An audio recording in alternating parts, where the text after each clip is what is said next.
Civil War Roundtable UK and Great Britain donated $2,000 to our organization for signage to interpret Kelly's Battery. Unfortunately, we don't have the site secured yet. Metro has not taken the property. The developer that is donating the property is working up the final finishing stages to the. Hopefully it'll be turned over to Metro Parks as a greenway in the next couple of months, and we'll have signage to interpret that. But this driving tour is really going to be great. Bruce Crawford, who's here tonight, has filmed a lot of stuff today. We're going to eventually incorporate this into an interactive DVD computer-based system, so you can look at the map on your computer, click on a site, get a movie come up of Ed and different people that we'll have interpreting the sites. And it'll be a tremendous educational device for teaching people about the history of the Battle of Nashville. Just to recap, last year we had a great year. We had 3 tours. We toured the Presbyterian Church downtown, Mount Olivet with Ross Massey and Kelly's Point. We had 3 great presentations. Doug Jones did a tremendous job at presenting a presentation on readout number 5. We had Ken Flies from Michigan come down talking about the involvement of the Michigan units that fought in Nashville and the 23rd Ohio also that fought at Nashville, and of course Ed's tremendous speech last year. As far as preservation work, we secured Kelly's Battery. I think that was probably our main accomplishment. We've also focused attention on the Cancer Park on Hillsborough Road, which is where the Union entrenchments lines were, and that's still up in the air, but it looks like that site's going to be preserved as well. Fort Negley is a work in progress, and that's probably our main priority. I don't know what we're going to do to make any progress on that. I don't see Metro government ever having the funding to restore the site, and I don't see the state either. I think it's going to come from the National Park Service, and it's just such a monumental task. But our main effort is just to focus attention on it, keep publicity on it. We were lucky enough last year to have a lot of press. The city paper, for anybody that doesn't get it, I would strongly recommend. It's a free publication. You can also get it on the internet. They've carried over 15 articles on our society. The Tennessean, Jim East, has covered us 3 or 4 times and is picked up about every press release that we've done in the last couple of issues. Met with the vice mayor a couple of months ago, George Gossenau from Metro Historical. He gave us their support. They support the tourism efforts that we're trying to promote. We also met with Butch Spearden, Metro's tourism director. We thought we had some real good things going with the state, but they cut the whole tourism staff and everybody's gone now. But Metro Historical has been very supportive with our efforts. They're supporting the driving tour, is endorsed the driving tour. George Goss is not here tonight, but he's been a tremendous assistance to us in promoting the education and preservation of our sites.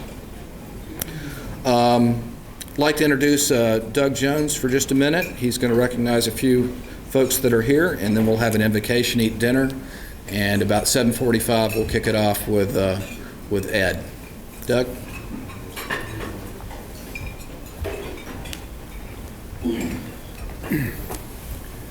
Thank you, Bob. And again, on behalf of the society, we appreciate everybody for coming out tonight and supporting this effort. I do want to recognize, while you're eating, a few folks.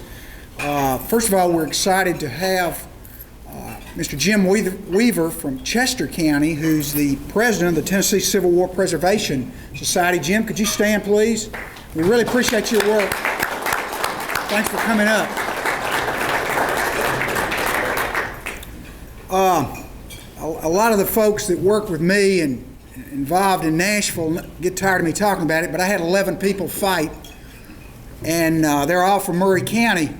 I want to recognize a friend of mine who is doing an outstanding job in Murray County and has really turned Murray County, the people, history down there around on its ear.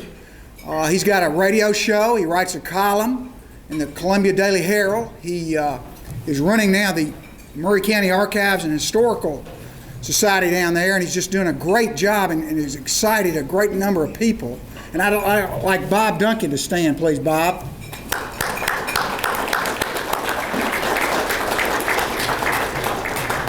Next, I want to recognize a group that came a long way, and we're real proud of them, and we try to keep up with what y'all are doing. But we had a nice group from Parker's Crossroad who've been real active down there in their battlefield preservation efforts, and I'd like for them to all stand. Everybody from Parker's Crossroad, we appreciate y'all coming.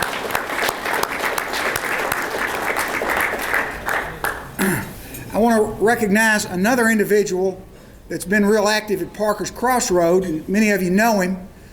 I do some work in the legislature, and for everybody that lives in Tennessee, I don't have to tell you, there's been a void in leadership up there, especially up high on the Hill. But I can report to you that the Republican Party, and specifically the House Republican Party, has been served and has had tremendous leadership from a gentleman from Parker's Crossroads, and I'd ask Steve McDaniels to stand, and we appreciate Steve, and we appreciate all the efforts Steve's done. We appreciate all the efforts Steve's done, not only in preservation and in American history, but also in leading this state, and keep up the good work, Steve. Finally, and he wasn't expected to get recognized tonight, but I want to recognize one other individual, and you need to know this, and many of you already know it. But Bob Henderson has worked his tail off for this society. I could speak the next 2 hours about what all Bob has done, and I think we all owe Bob Henderson a hand.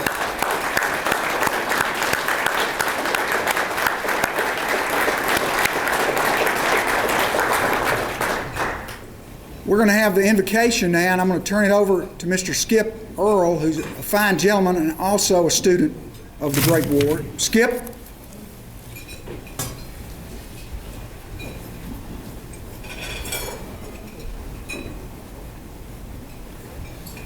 I'd like to ask everyone to please put the forks at parade rest. Bow with me if you would. O most heavenly gracious Father, we thank you for this opportunity that you have presented us with tonight. We need your blessings for this organization as it powers through its ultimate goal of the restoration of the Battle of Nashville in terms of a park and in terms of a viable organization, which it definitely is. We ask for your blessings on the brave boys that fought and died on this field for their beliefs and what they sacrificed. We also ask your blessings on this group and for our most distinguished speaker, who I know will take care of business tonight like he always does. In your name's sake, O most heavenly gracious Father, we ask this. Amen. Work in progress that I believe we're happy with. Mark Zimmerman has done a tremendous job. Let's hear it for Mark. And every year we give an award to the most distinguished contributor to the organization, and I think Mark Zimmerman, we have something for you here.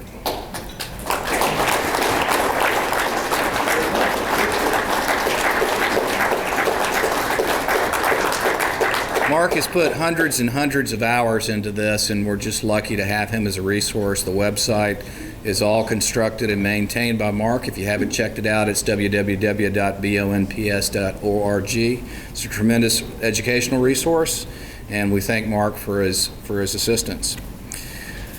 Anybody that came tonight that was not a member that paid the $45 rate, you are, whether you like it or not, a card-carrying member of the organization for a year. So you will be on our mailing list unless you direct us otherwise that you don't want to be part of that. Ed Barse is a tremendous person. We were so honored to have him here tonight. Ed is the premier historian of all times, I believe, in terms of the study of the Civil War. He's a highly decorated World War II Marine veteran and is widely recognized as the greatest living Civil War historian. Ed's published over 40 books on the war between the states, including the definitive work on the Vicksburg campaign. Mr. Barse has received numerous awards in the field of history and preservation, including the T. Harry Williams Award, the Bruce Caton Award, and the Bell I. Wiley Award, among others. Mr. Barsh is probably best known, along with Shelby Foote, as the star of the Ken Burns 1990 documentary, The Civil War. This program was the most popular ever broadcast by PBS. Mr. Barsh is also a regular on the Arts and Entertainment Channel and the Civil War Journal. Ladies and gentlemen, Mr. Ed Barsh.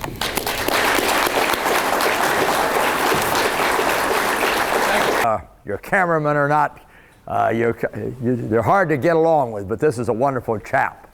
We're going to, I think it's, first off, a few remarks on what the Battle of Nashville Preservation Society means is it's becoming very, very important what you folks do to publicize and make call attention to the Battle of Nashville. The Battle of Nashville generally gets rather short shift in many of the general publications, in the general media as such today. The Battle of Nashville, however, and the city of Nashville played a very important part in the Civil War. Almost from the beginning, Nashville is important, and I think in the long run, the Confederates probably wish they'd made a better effort to hold on to Nashville in the winter of '61-62 than they do. Of course, Nashville is the occupation of Nashville by the Federals is a great political and economic triumph for the North. It also establishes the first genuine hero that the North will have in the war, Ulysses S. Grant, because the captures of Fort Henry and Donelson doom Nashville. Nashville, of course, is the center of railroads. Besides being the capital of the state of Tennessee, that means that Governor Isham Harris over there, I always think of one of our members here tonight, his wife always says he reminds her of Governor Harris. And of course will make Governor Harris an itinerant governor for the rest of the Civil War. And of course he will be down there when John Bell returns, because he returns to Tennessee with John Bell and the Army. It'll also rob the Confederacy of their major iron-producing area, which centered on the Cumberland River. So Tennessee, of course, and the Confederacy receive a heavy blow when Nashville is occupied. Nashville will then serve as a springboard for the Federals, and you get a Union governor of Tennessee, of course, Andrew Johnson.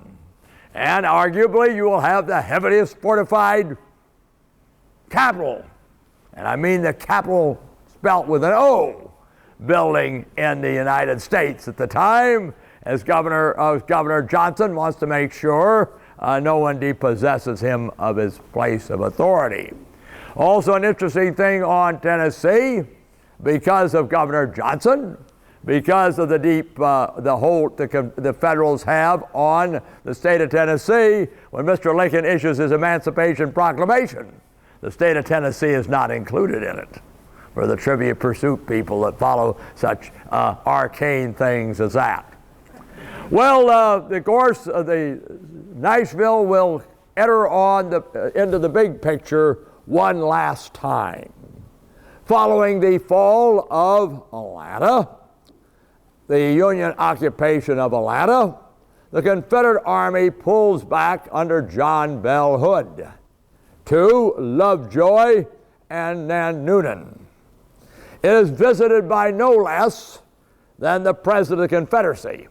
Now, Jefferson Davis is much more adept and visits far reaches the Confederacy, which the United States President never goes west. But Davis makes a number of trips west, and it's usually to solve military problems. He had been, of course, for our friends in Murfreesboro, and unfortunately for our friends that love John Hunt Morgan and Mattie Reedy, he'll leave the day before they get married and won't be present. He arrives after the fall of Atlanta, and they discuss what the Confederates are going to do. First, as you always, the Army of Tennessee is a hard luck army. They're racked by internal disputes almost from the beginning of the war. First off, General Hardee will not serve under General Hood anymore, and Hardee will be sent packing. And as if the Yankees might not know what it's going to do, it is publicized almost immediately in the Augusta paper. You don't tell the enemy what you're going to do. Davis, when he makes a speech and reviews the Army, he tells the boys from Tennessee and those other veterans of the hard luck Army of Tennessee that they're going to go back to Tennessee. Now that would mean that General Sherman has already knows what the Confederate plan is going to be. Hood, of course, will go back, as you know, starts out to try to wreck the railroad and draw Sherman back. And we find General Hood on the 21st day of November, as he had been for a number of weeks, in and around Tuscumbia, Alabama, as he assembles his army to return to Tennessee. General Sherman, of course, at this time has left Atlanta on the 15th and 16th, and all good Confederates would probably wish that he'd been like Lot and his family when they flee Sodom and Gomorrah and look back at the flaming city of Atlanta behind them. But unfortunately, Sherman will not turn to a pillar of salt. He has sent, however, George H. Thomas with two of the corps of his army group back to Tennessee. And that is who is in Nashville at the time. Now, Nashville is arguably the heaviest fortified city in the United States. The Federals have been here since the 27th day of February 1862. And south of the city, they have constructed a large number of fortifications, such as Fort Negley, Fort Casino, and they have been alerted that the Hood will be coming. Well, Hood will inform his men as they begin to march, and he will promise the men this will be a campaign of marching and maneuver. He assures them we will not, as they had learned, sadly, during that period between the 20th of July and the 28th of July, that it is not very wise to attack enemy dug in to fortified positions. There will be no attacking positions. Well, the campaign starts off well for the Confederates, except for the weather on the 21st as they leave Tuscumbia in 3 columns. Out in front of them, manhandling the Union cavalry, and Grant's protege, James Harrison Wilson, is Bedford Forrest. The Confederate plan to reach Columbia first and cut off General Schofield and his 23rd Corps in Pulaski is frustrated as Jacob Cox makes a fast march and arrives in Columbia just ahead of Old Bedford. Hood then makes a plan to trap General Schofield, who has been directed by Thomas to hold the Confederates as far south as possible as Thomas organizes his troops in and around Nashville and strengthens the fortifications. He is particularly awaiting the arrival of A.J. Smith and his guerrillas or as they proclaim themselves, the 10,000 Israelites who have campaigned. Last they had seen of old Uncle Billy had been in March 64. Since then, they had been to the Red River with Banks. They spent the summer of 64 campaigning against Forrest in North Mississippi, and had spent October chasing old Pat Price across Missouri. But they're not here yet.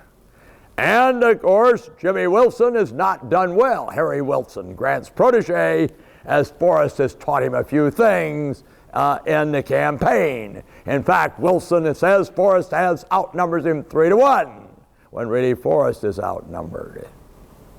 So Hood thinks he has come up with a scheme, and as he says, his greatest campaign, his greatest strategic move he will ever make will be frustrated at Spring Hill.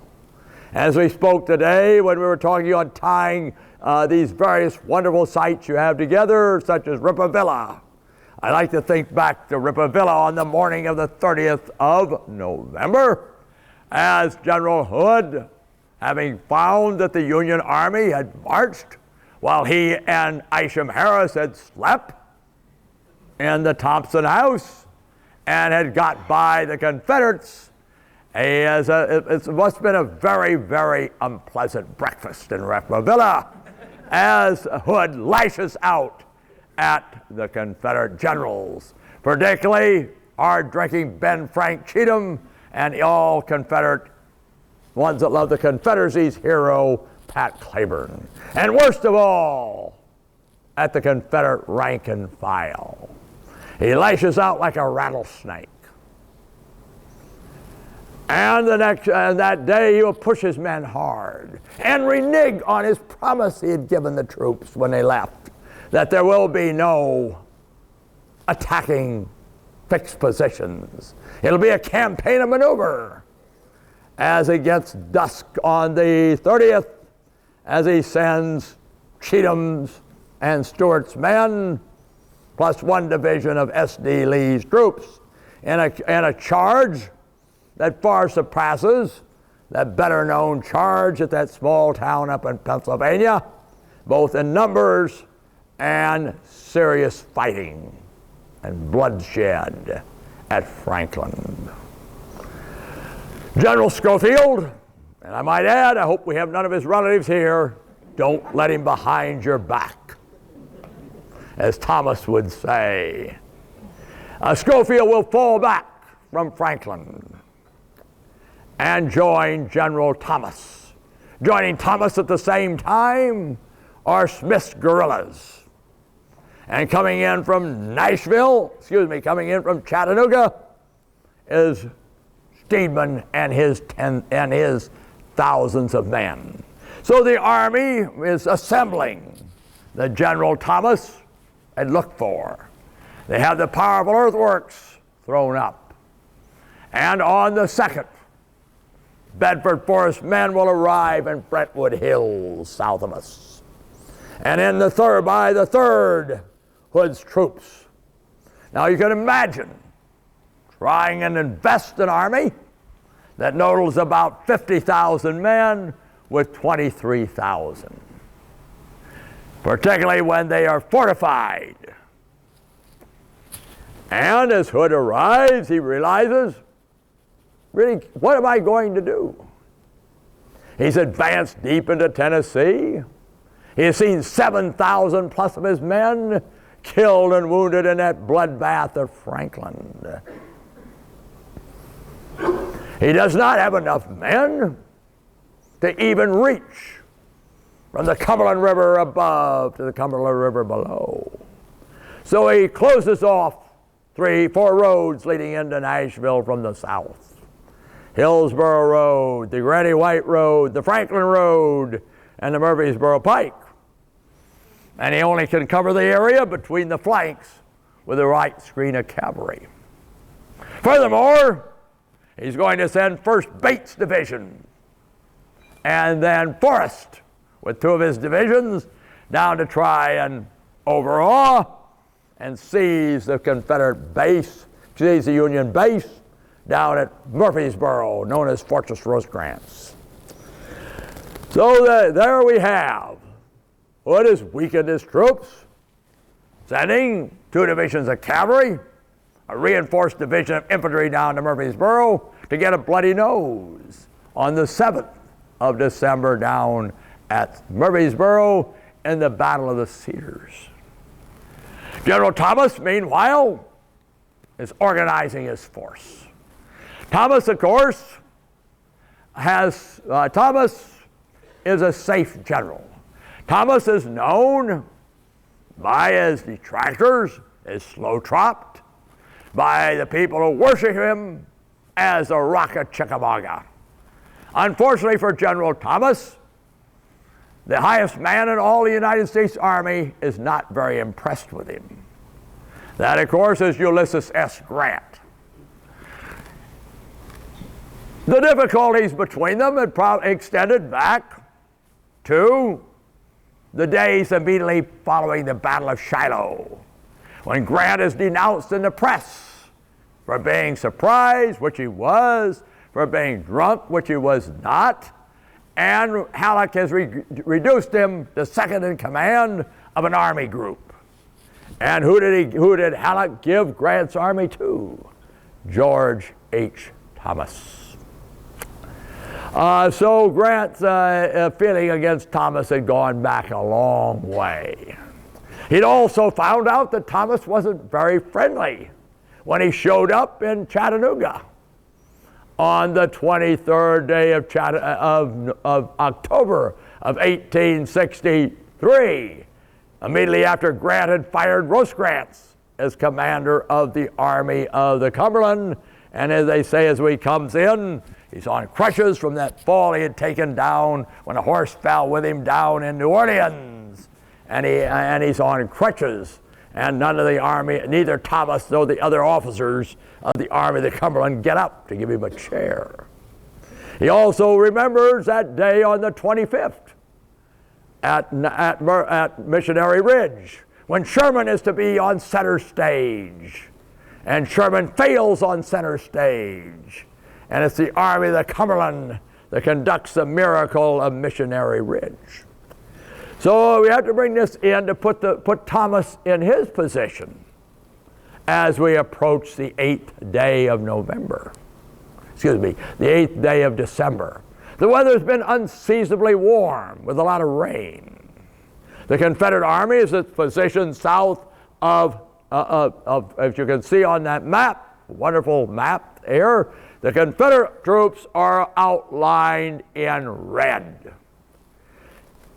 There's no way you're cutting supplies off coming in from Nashville. The river's open, except for down at Kelly's Battery, where we have the fighting preacher, D.C. Kelly, harassing Union vessels. But the railroad going north, the Nashville and Louisville Railroad, the roads coming in are not blocked. And the Confederates only have cavalry screens between their flanks and the river. And the Federals have built up their strength.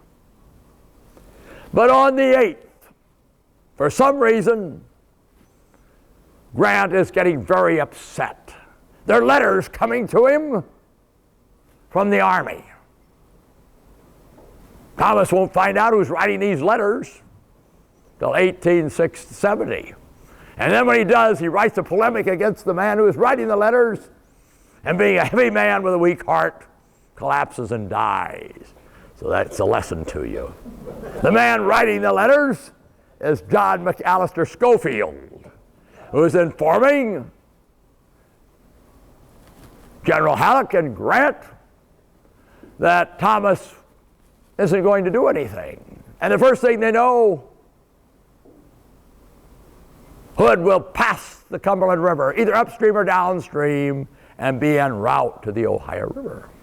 Well, by the morning of the 8th, Grant has written out orders to relieve General Thomas as command of the Army of the Cumberland and replace him with who but John McAllister Schofield, who incidentally knew Hood well. After all, Hood would have never got out of West Point if his roommate, John McAllister Schofield, hadn't tutored him in mathematics. But the rains come. And with the rains come within the 24 hours, sleet, snow, and ice. By the 11th, and you can know the territory south of Nashville, we have the Brentwood Hills, these knobs, and they're sheeted with ice. It gets worse on the 12th. Cold Sunday. The temperature falls to 10 below zero. It's bad for the Union enlisted man. It's worse for the Confederates on the icy slopes. The Confederate supply line had broken down. The Confederates are eating corn dodger and beef soup. Not as bad down there at the Confederate headquarters. Hood is eating rather well, along with his staff. On Monday, there's a wedding, and they return to Hood's headquarters. Grant is getting more and more upset as the letters continue to arrive that Thomas will not attack. Grant is getting, on the 13th, there's an improvement in the weather. On the 13th, Wilson's cavalry try to cross the Cumberland River, but that the ice has not melted yet, and hundreds of horses fall and break their legs. And the attack is postponed. The attack is now scheduled for the 15th of December. Back in Washington, Grant has arrived. He's left City Point, Virginia, arrives in Washington, and meets with General John A. Logan. Logan is now the heir apparent. Grant, on the morning of the 15th, will write out orders relieving General Thomas of command of the Army of the Cumberland. Fortunately for Thomas, Major Eckert does not send the message. He decides to wait a while longer. Now back to Nashville. General Forrest, with 2 divisions of cavalry and Olmsted's brigade of infantry, not here. So you're not going to have to worry about Forrest. He's on the approaches to Murfreesboro. The Union Army's plan of attack is as follows. The General Steedman is to advance out the Murfreesboro Pike, out the Nashville and Murfreesboro Railroad, and strike the Confederate right. He is going to make Hood look to the right. The danger is going to be on the Union right. Moving out the Charlotte Road will be the Union cavalry. Out in front of them, only Kelly's people and a brigade of Confederates, North Carolinians and Texans, commanded by Colonel Coleman. They're going to be followed out by Smith's guerrillas, the 10,000 Israelites. Well, the Yankees can't do much. It's a rather gray morning. Thick fog. You're lucky to see a person as far off as I am. Crawford there. So they're going to move out very slowly. The Confederate Army, how are they deployed? On the Confederate right, reaching to the railroad is a man who will advertise Jack Daniels after the war. As you know, Jack Daniels is not established till the late 1860s. So they get the Confederate soldier, at least the Tennessean, who has the best reputation for being a good man with John Barleycorn. That'll be Ben Frank Cheatham's corps, and that's the one that had been punished worst of all at the Battle of Franklin. There they had lost 2 of their 3 division commanders. Claiborne by death, John Calvin Brown wounded. In the Confederate center is a corps commanded by Old Strait, A.P. Stewart. And excuse me, in the center is the largest Confederate corps, commanded by S.D. Lee, the one that had not been seriously engaged at Franklin. And on the left is a corps commanded by A.P. Stewart. Now, Stewart's left, where does it lay? This is important for what you folks are doing. They anchor its left on 5 batteries or redoubts. 1, 2, 3, 4, and 5. As you can see on the map here, and one of them you have just acquired. 1. Now these are redoubts, batteries, manned by 2 to 4 cannon, with maybe 50 infantry and some as many as 250. They are not connected by a line of works. Along the Hillsborough Pike is a stone wall. The Confederate line then runs from this area here, redoubt 1, battery 1, over here to the Nashville Pike. So we can see what is happening. Steedman attacks the Confederate right. The men of Granbury's old brigade, commanded by a captain. Boy, what upward mobility. A brigade led by a brigadier general who died near the Cotton Gin at Franklin, now commanded by a captain. That means all the colonels are gone. But they stand tall against Steedman's men. But that's where Hood thinks the attack is going to be. So it doesn't really fail, because Hood believed that he wants Thomas to march out the Nashville Road and go down and rescue the Yankees at Murfreesboro. That's what Hood thinks. The perception is there, and that's what Hood does. That's where he rides. It's going to be 10 o'clock before the fog lifts enough to get visibility, and the Union begins to move. The Union cavalry is not very aggressive.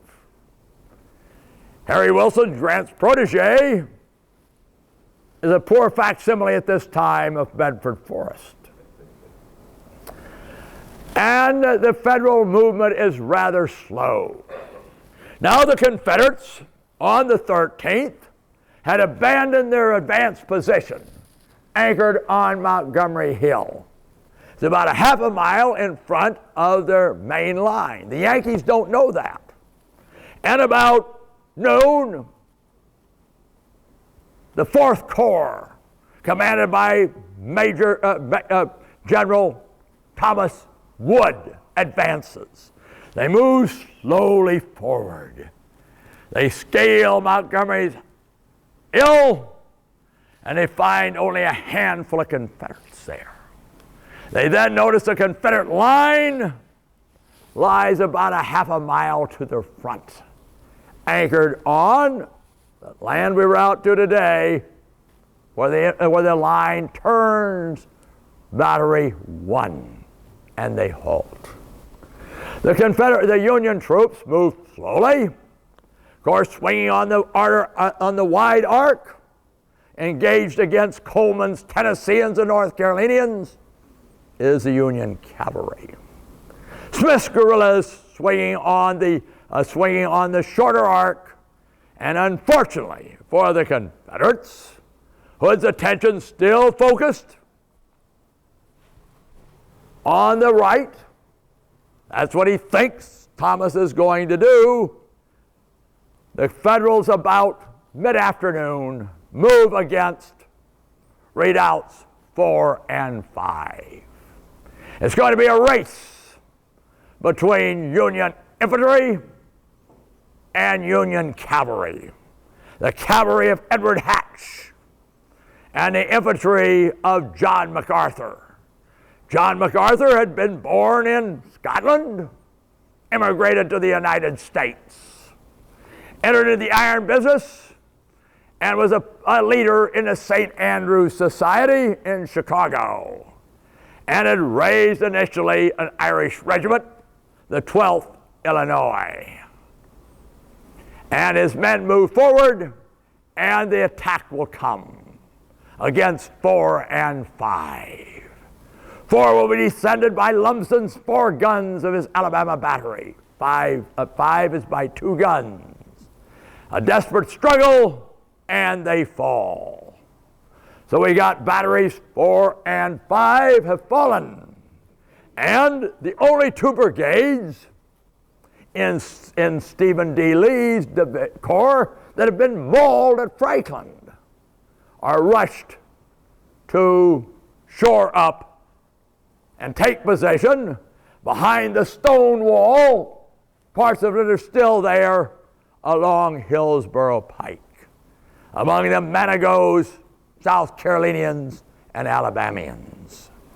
The Union attack then continues, and the Yankees move against 3 and 2. Sylvester Hill, who had seen his 17-year-old son fall at Yellow Bayou. His men will storm 3, and some Confederate sharpshooter in 2 will send Sylvester Hill to join his son, either up above or down below, depending on whether you're Yankees or rebels. Now you can imagine if you were in Redoubt 1. The Yankees have stormed 5, 4, 3, 2. The Confederates are giving way. Walthall's men are beginning to break along the stone wall, along with Manigault's South Carolinians. And now Wood throws his men forward from Montgomery Hill, which they had seized earlier. Spirited by Kimball's division, they surge forward, and 1 is captured. The hinge of the Confederate line has now been broken. But fortunately, the Yankees do not have the power of Joshua. They cannot command the sun to stand still in the sky. Hood rides to the left. The Confederates fall back. And as they fall back, the Yankees cease the pursuit. Hood now makes a decision. What is he going to do? He can see his campaign collapsing around him. He can see what Sally Buck Preston, to whom he's engaged of, and what Mrs. Chestnut and the Society of Richmond will think. He makes the decision that he will not retreat that night. The Federals were confident they would find him gone in the morning. Instead, he cobbles together a new defense line. And it will be based on he's lost the Hillsborough Road. He has lost the Murfreesboro Road. Only 2 roads leading south. The Granny White Pike and the Franklin Road. So he's going to have Cheatham, Hard Drinking Ben, is going to be moved from the extreme right to the extreme left, and taking position on Shies Hill, just to the west of the Granny White Pike, fronted now by Harding Road, will be William Bate, Old Grit's division. They had not done well, I might add, at the Battle of the Cedars on the 7th, when Forrest had been forced to shoot down, or club down, they're both stories, a fleeing Confederate color bearer who evidently didn't know that Forrest's wrath was worse than the Yankee fear of Yankees. So we'll have Cheatham on the left, anchored on Bate, particularly, with Chalmers' division of Forrest Cavalry, the only Forrest cavalryman except for Biffle's brigade on the far right, guarding between the Murfreesboro Pike and the Chambersburg Road that are present. Rest of Forrest's men down at Murfreesboro. Forrest has learned that he better fall back on Lewisburg because of what has happened on the 15th. Holding the Confederate center behind the stone walls lying between Shies Hill, Compton's Hill then, doesn't get Shies Hill's name till the next day, will be the Mall Corps of A.P. Stewart. Anchoring the Confederate right, the numerically strongest corps, S.D. Lee, on Overton Hill. Well, the Yankees are ready to move on. They're a little surprised when they find the Confederates still in position. The fog will begin to clear at 8 o'clock in the morning. Now, Thomas' orders are, he wants Harry Wilson to sweep around the Confederate left to the south of Shies Hill, reach the Granny White Road, and that reduces the Confederates to one road out, the Franklin Road. The Union attack is to be delivered against Compton's Hill. Well, Wilson doesn't do very well, nor does Schofield, that man with a knife. The knife that he'll tried to aim to the back of Thomas, who moves into this area. Unfortunately, the ones that are going to move toward the front of, or the north side of Compton's Hill are going to be those guys, Smith's guerrillas, Whiskey Smith. Now, of course, Wood would like glory. Wood, of course, remembers what had happened at Chickamauga when he had moved his division rather slowly, left a gap through which Bushrod Johnson and Longstreet surged to confront the Union forces with disaster. So although he's just to hold the Confederates into position, he and Steedman decide we're going to storm Overton Hill. Wood will put his favored brigade commander, P. Sidney Post, and Abel Strait, your old friend from Forrest, is on the field. They're going against, they're going to attack due south along the Franklin Road into Overton Hill. Coming in on the flank from the east are going to be Steedman's men, 2 brigades of blacks. One of the black regimental commanders will become famous or infamous in the Spanish-American War. This is the colonel of the 17th U.S. Colored Troops, Pecos Bill Shafter. Yes, the name Pecos Bill, of course, after the war. He's the man that's so large, at Daiquiri, they have to land him out of a sedan chair in 1898. Well, they're going to charge. Both of them are repulsed, both Wood's whites and Steedman's blacks, with heavy losses. They've just lost 1/3 of the Union casualties from the Battle of Nashville both days. The day is again closing up.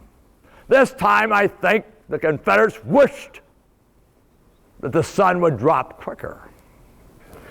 Wilson's cavalry is beginning to put pressure on Chalmers. And they're going to order Coleman and Reynolds' brigades to move to their support. Now comes the disaster. This is going to be the attack of MacArthur's men. Now the one that all you Yankees, all you good Confederates here, you're going to think you've got a real war criminal here. William McMillan. He's a brigade commander, originally a doctor from Columbus, Ohio, had served as a sergeant in the British Army during the Crimean War, had entered Union service as a sergeant, and has transferred the line as colonel of the 95th Ohio. He has a lot of things to prove. He hadn't done very well at Bryce's Crossroads. Now, unfortunately, and you folks of the Preservation Society own Shies Hill. If Shies Hill was denuded of timber, you'd realize what a weak position it is. Shies Hill has a very narrow crest. That means that because of the human eye, whether you're a World War II Marine or a Civil War soldier, and I'm sure in Afghanistan, because of the human eye, if you're firing down a steep grade, because of the human eye's optics, you fire high. The high ground, there's a very narrow belt of ground up there. The Confederates are not on the military slope, which is that part of the ridge. Because of the narrowness on the top of the ridge there, or the hill, there isn't room to you should have put your defense line on that part of the military crest. That's the part of the crest where you can see the whole slope. And that's where the Confederates aren't. And the Federals are going to take advantage of that and charge up and break the Confederate line. Colonel Shy of the 20th Tennessee will be shot at such point-blank range, and you know where the bullet hole is in his skull. For when they tried to, when the grave robbers dug him up in the 1970s, late, right up here. The time he shot so close that he's powder marked, and they break the line. When Benton Smith, the brigade commander, says something that Colonel McMillan doesn't like, he hits him across the top of his head with his sword several times, exposing his brain. Smith will not die till 1923. He'll spend the last 40 years of his life in the Tennessee State Institution for mentally insane. Well, with the storming of Shies Hill, the Confederate line now collapses. And it's root hog or die for Hood's army. They all have to escape and make their way to the Franklin Road. Covered by Confederate cavalry, Ross's brigade, they will escape southward to fight again. There'll be the pursuit. Heavy rains. The Union Cotton train will be diverted initially to Murfreesboro and will not reach Rutherford Creek and Duck River till the Confederates are pushing southward. Wilson will pursue, be bested by Forrest at Pulaski, Sugar Creek. But on the 27th and the 28th, the Confederate Army that had marched so proudly, so confidently north from Tuscumbia on the 21st, the last of the men crossed the Tennessee River at Bainbridge. As the Confederates marched southward, they'll do a parody of the Yellow Rose in Texas that the gallant who had played hell in Tennessee. In the fighting, between Spring Hill and Nashville. Hood had lost 13,000 prisoners, 71 cannon, about 8,000 killed and wounded. When he gets back, when the proud army, what is left of it, gets back to Tupelo, Mississippi, at the beginning of the second week in January, there are less than 9,000 men in the ranks. Hood will resign. Some of the troops will move on to Mobile. The rest of them will be shifted back to North Carolina, where they will join their Uncle Joe for the closing operations in North Carolina. Thus we have the Great Battle of Nashville. And undoubtedly this is why lots of people have not really addressed it, I think, in the distant past, arguably the most devastating defeat a Confederate army will suffer during the war. Stanley Horn describes it as a decisive Battle of Nashville. Too often in the past, too many people, and fortunately it's not members that are in your group, have believed that Nashville has no resources here to tell the Battle of Nashville, to tell the story of this campaign, undoubtedly for the Confederates, arguably the most difficult campaign, both from weather, leadership, and death and destruction that any Confederate soldiers will undergo. But there are a number of resources here, ranging from Andrew Johnson's hideout, that fortified citadel that he has at your wonderful state capitol. In the 1930s, the Emergency Conservation Program restored/reconstructed Fort Negley. Fort Negley was arguably the single most formidable fort constructed any place in the United States during the Civil War.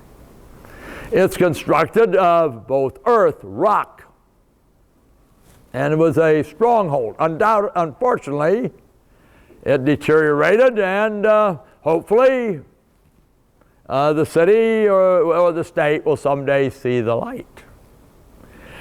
You have like what you've acquired. You've acquired Redoubt 1. You've acquired Shies Hill. There are a number of other sites, and there's the dream of what's being done with a historic trail. You've got, of course, just looking at where Hood is associated with as the Army marches north. You have Rippavilla and that horrible breakfast, which sets the seeds for the Battle of Franklin.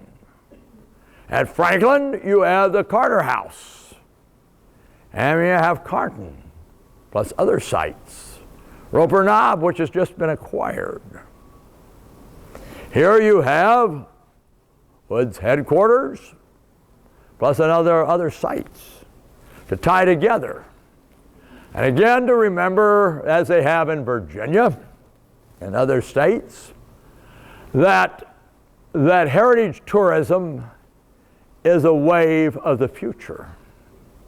It's a wave to bring people in to see and understand and visit tangible sites where men in blue and gray of 150 years ago stood tall. We do not want to forget, and you folks will not let them, the people who fought and died and suffered in the Nashville campaign and the Battle of Nashville. Otherwise, if you do not, it'll be forgotten. And I would hate to have these people forgotten any more than I think we would want the people who died on 9/11 forgotten. So there's this long linkage and a tendency to sometimes forget. So it's a pleasure to be with you, and I congratulate you on your program. And I'm delighted that you have this driving tour map, which is a wonderful interpretive tour. And if I have any time left, I'll take a few questions.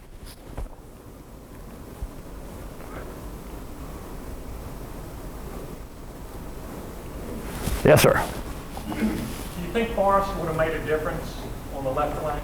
The only time Forrest could have made one difference in the campaign, because once he gets here, he's set off on another mission. He could have made, the one time he could have made a difference would be in the late afternoon on the 30th day of November, when he goes to Hood and says, give me a force of infantry and let me cross the river upstream at Davis Ford at the Big Harpeth, and we will be in a position to be on the Franklin Road and make it very difficult for General Schofield to get back to Nashville. But of course, it's rejected, and the great attack takes place, and whether it's apocryphal or not, the story comes out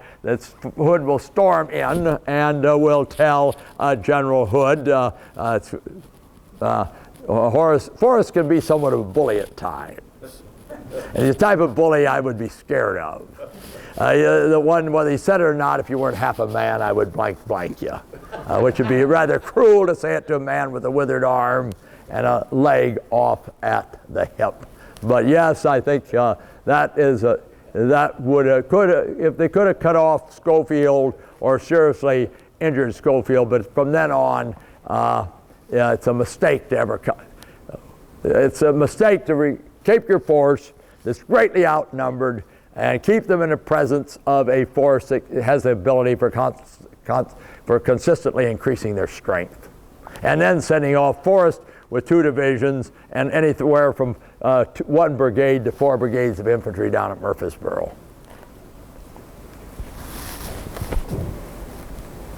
Yes, sir. Comment on the effectiveness of the federal artillery at Shiloh Hill. I was reading that the other day where they were shooting at them from 3 different sides. All right, the federal artillery, of course, is able to converge its fire. I wouldn't want Shiloh Hill looks much more formidable than it is. Looks formidable when you're climbing up there. But it's not very formidable because it's rather narrow. They have very limited ground up on top. The Federals, of course, are able to converge fire on it from 3 directions with the artillery fire, and the Union trenches are set back on the crest and not on the military crest, so they can't really see, they don't really get a good view of McMillan's men until they're about 10 or 15 yards off.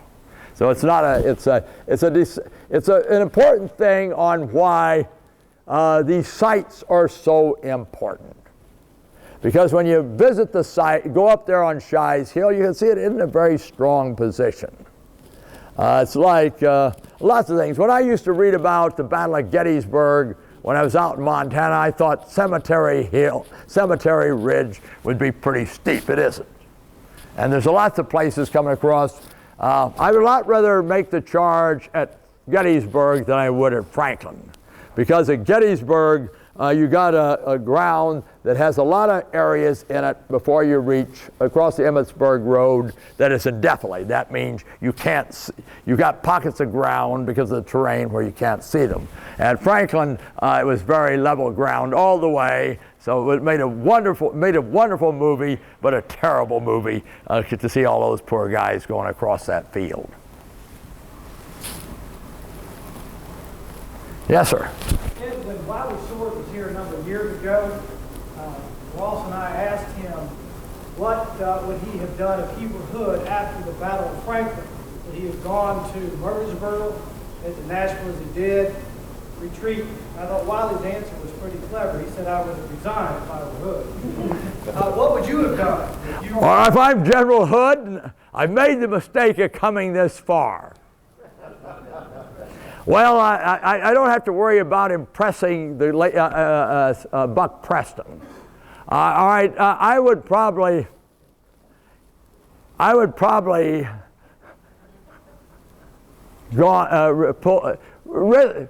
figure, is your reputation more important than your army?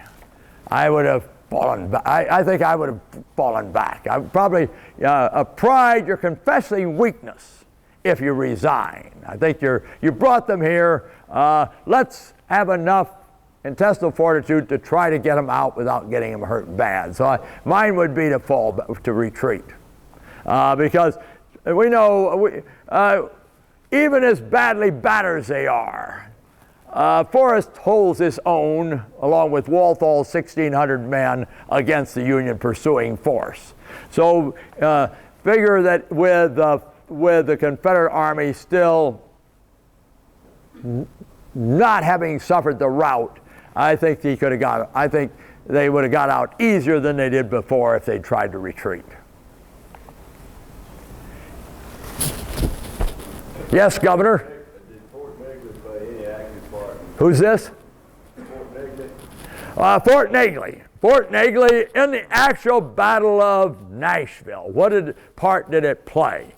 It's a strong point if you're going to defend. In the Battle of Nashville, purportedly it fires the first rounds. It's up on St. Cloud Hill, fires the first rounds, and it has its 30-pounder parrots have long range. It'll do some firing from its artillery and form a strong point for the Yankees to fall back on if they're repulsed. But of course they're not repulsed. But it's emblematic of the Union's realization of the importance of Nashville by constructing a citadel such as that to defend Nashville. I think it shows the importance that the Federals put on Nashville as a base of operations. Ross made a point that if they had waited another day instead of attacking Shiloh Hill and waited another day, they could have bagged the whole army. You think so?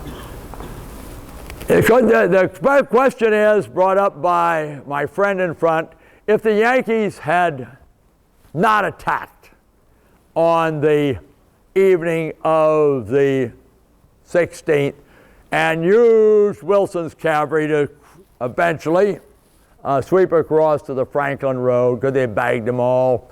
Probably they could have, but I'm sure during the night the Confederates would not have stayed another night. So I think if they had not attacked at Shiloh Hill, would the Confederates have got more people out if they had retreated during the night of the 16th? I think they probably would have got a few more men out. But I think Hood should have, if they delay till the next day, I'm sure the Confederates are going to be gone, except the rear guard, stragglers, and drunks. More questions?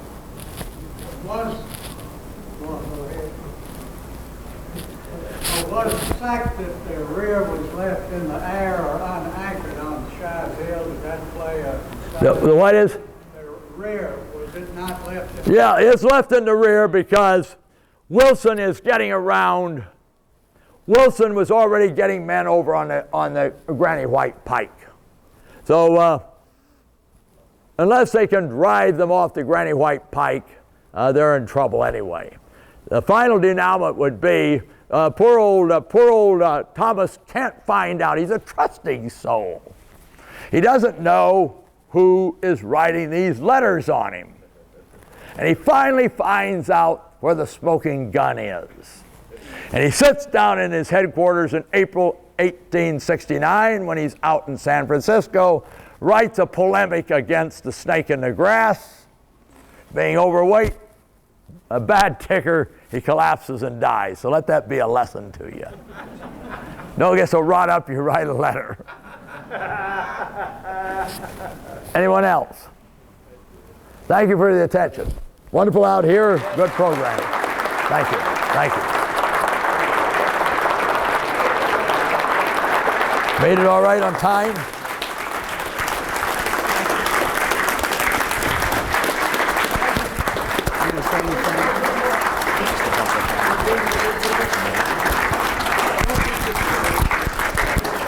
Don't get discouraged.